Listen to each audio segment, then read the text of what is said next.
Lucky, Nemalapalli lucky.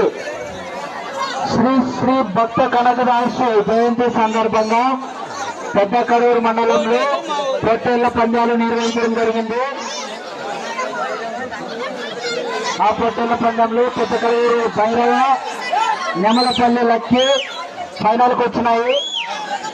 తదుపరి జతలు black హోటళ్లు కోర్టును ప్రదర్శన కొరకై రావాల్సిందిగా కోరుతున్నాము.